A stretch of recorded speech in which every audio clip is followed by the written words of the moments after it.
Episode start చేసే ముందు మీకు ఒక విషయం చెప్పాలి. నేను రెగ్యులర్గా వీడియోస్ పెడుతున్నా, ఎప్పుడో వారానికో అమావాస్యకో ఒక వీడియో అప్లోడ్ చేస్తున్నా. దానికి ఇస్తున్న మీరు రీచ్ని చూస్తుంటే నాకు చాలా సంతోషంగా ఉంది. సో నేను డిసైడ్ అయ్యాను మీకు కంప్లీట్ స్టఫ్ ఇవ్వడానికి. అండ్ సబ్స్క్రైబ్ చేసుకున్న వాళ్ళు సబ్స్క్రైబ్ చేసుకోండి అండ్ వీడియో ఎండ్ వరకు చూసేయండి. Let's start this video. Hello guys, welcome back our channel Telugu anime ఒక్కరోడు. అండ్ ఈ వీడియోలో మనం సోలో లెవెలింగ్ సీజన్ 2 ఎపిసోడ్ 2 నుంచి ఎపిసోడ్ 5 వరకు ఎక్స్ప్లెయిన్ చేసుకుందాం. ఎపిసోడ్ 2 స్టార్టింగ్ లో బేర్ కింగ్ ని చంపడం మన జిన్వో ఆ బేర్స్ యొక్క షాడోస్ ని ఎక్స్ట్రాక్ట్ చేస్తాడు. అండ్ దీనికి ప్యారలల్ గా డంజన్ బయట మన జిన్వో కోసం వెయిట్ చేస్తూ విసిగిపోయిన డాంగ్స్ తిరిగి వెళ్ళిపోతూ ఉండగా, అసలు జిన్వో వైట్ టైగర్ గిల్డ్ కాదు కదా, అట్లాంటప్పుడు ఎందుకు ఈ గిల్డ్ లో ఈ డంజన్ లో పార్టిసిపేట్ చేశాడని అడగడంతో దానికి అక్కడే ఉన్న వాంగ్ అతన్ని నేనే పంపించాను, అతను నాకు ఫ్రెండ్ గా కావాల్సిన వాడు, అతను అడగడంతో పంపించాను అని చెప్పడంతో వెంటనే డాంగ్సు గాడు మన వాంగ్ని అటాక్ చేస్తాడు. బట్ దాన్ని మన Hunter president white tiger guild president అయిన ఎస్ ర్యాంక్ అంటారు, దాన్ని ఆపి మన డాంగ్సును అటాక్ చేయడానికి రెడీ అవుతాడు. దానికి మన డాంగ్సు గాడు కూడా అటాక్ చేయడానికి ఇద్దరు రెడీ అవుతాడు. సో ఇద్దరు ఎస్ ర్యాంకుల మధ్య ఫైట్కి రెడీ అయిపోతామని మనం వెయిట్ చేస్తాం. బట్ దీనికి ప్యారలల్గా డంజన్ లోపల సిచ్యువేషన్ చూపిస్తారు. జిన్వు హాన్ని మరో ఇద్దరి వైట్ టైగర్ గోల్డ్ పర్సన్స్ని మన జిన్వు జాగ్రత్తగా చూస్తూ ఉండగా అక్కడ కిమ్చుల్ గడ్ వచ్చి వాళ్ళు ప్రశాంతంగా ఉండడం చూసి ఓర్చుకోలేక వాళ్ళని అటాక్ చేయడానికి మన కిమ్చుల్ గడ్ రెడీ అవుతాడు. బట్ దాన్ని మన సంటర్ సంగ్ జిన్వు ఎలాగో ఆపేసి వనిసిరి బయటికి కొట్టేస్తాడు.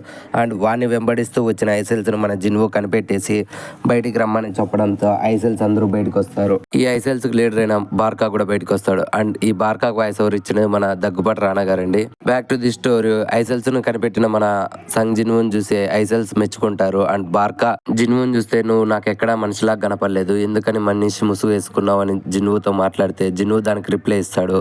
సో ఐసెల్స్ భాష జిన్వుకి ఎలా అర్థమవుతుందని అందరూ షాక్ అవుతారు. ఇన్ఫ్యాక్ట్ జిన్వు కూడా షాక్ అవుతాడు. బట్ వెంటనే ఐసెల్స్ లీడర్ అయిన మన బార్కా గాడు మనుషుల్ని చంపమని మాకు ప్రోగ్రామ్ చేయబడింది, ఎప్పుడు మా మైండ్లో ఆ ప్రోగ్రామే రన్ అవుతూ ఉంటుంది. బట్ నిన్ను చూసినప్పుడు ఆ ప్రోగ్రామ్ సడన్గా స్టాప్ అయింది, అదెందుకో మాకు కూడా తెలియడం లేదు అని చెప్తాడు. ఆ మాటలు విని మన సంగ్ జిన్వు కూడా తన మైండ్లో కూడా నాలాంటి సిస్టమ్ రన్ అవుతుందా అని డౌట్ పడతాడు. బట్ దానికి వెంటనే మన బార్కా నీ వెనకున్న మనుషుల్ని నాకు ఇచ్చేసేయి, నిన్ను ప్రాణాలతో పంపించేస్తాను అని చెప్పడంతో మన జిన్వు కోపం వచ్చి మన జిన్వు కూడా బార్కాని వార్న్ చేస్తాడు.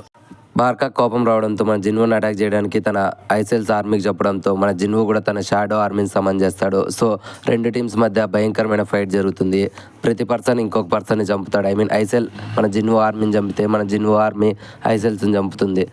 ఐసెల్స్ మన జిన్వు ఆర్మీని చంపిన మన జిన్వు వాటిని మళ్ళీ తన మాన్హా యూజ్ చేసి రీఇన్కార్నేట్ చేసి బతికిస్తాడు. బట్ దీనివల్ల మన జిన్వు మాన్హా దెబ్బతీస్తుంది. ఎలాగైనా బార్కా గారిని చంపేయాలని మన జిన్వు ఒక తెలివైన ప్లాన్ యూజ్ చేస్తాడు. జిన్వు వర్సెస్ బార్కా ఒక భీకర యుద్ధం చేస్తూ ఉండగా మధ్యలో కిమ్జుల్ గడు పానకంలో పుడకలాగా ఆ ఫైట్ లేక ఎంటర్ అవడానికి వస్తారు.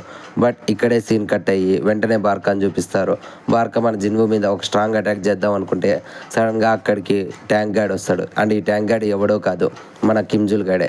బార్కా గాడు వీని చంపడానికి వచ్చే గ్యాప్లో కిమ్జుల్ గాడ్ రావడంతో మన జిన్వు తెలివిగా ఇగ్రీస్తో మన కిమ్జుల్ గాడిని చంపేపించి వాడి షాడోని ఎక్స్ట్రాక్ట్ చేస్తాడు. అండ్ వచ్చిన ట్యాంక్ గాడు వెంటనే బార్కా మీద అటాక్ చేస్తాడు. సో ఇప్పుడు లిటరలీ ఫైట్ అనేది Barca versus Jinwoo, Igris and tank god మధ్యలో జరుగుతుంది. ఒక మంచి స్ట్రాటజీ యూజ్ చేసి మన సన్ జిన్వు బార్కా గారిని లేపి పారేస్తాడు. బార్కా చనిపోవడంతో డంజన్ అనేది ఓపెన్ అవుతుంది. డంజన్ ద్వారా మన జిన్వు, జిన్నా ఫ్రెండ్ అయిన హాని అండ్ మిగిలిన వైట్ టైగర్స్ గుల్డ్ నుంచి ఇద్దరు సర్వైవల్స్ బయటకు వస్తారు. వాళ్ళని చూసిన వైట్ టైగర్స్ గుల్డ్ యొక్క ప్రెసిడెంట్ అసలు మీరు ఎలా బయటకు వచ్చారు, జిన్వు నేను నిన్ను క్వశ్చన్స్ 2 అడగాలన్నట్లు ఆపితే మన జిన్వు నాకు మూడు లేదు, నేను టైట్గా ఉన్నాను, నేను వెళ్ళిపోవాలనుకుంటున్నాను అంటాడు. దానికి మన ప్రెసిడెంట్ గారు కోపంగా జిన్వు పై చూస్తే మన జిన్వు కూడా ఒక కన్నింగ్ డైలాగ్ చెప్తాడు.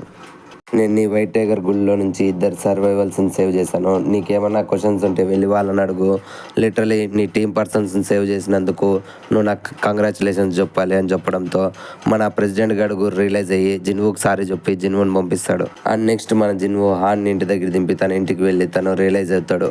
అసలు తను బార్కా యొక్క సోల్ని ఎందుకు ఎక్స్ట్రాక్ట్ చేయలేనందుకు అతను బాధపడతాడు. అండ్ లిటరలీ తను కూడా కొంచెం అప్గ్రేడ్ అవుతున్నాడు రోజు రోజుకి అన్నట్లు అతను ఫీల్ అవుతూ ఉంటాడు.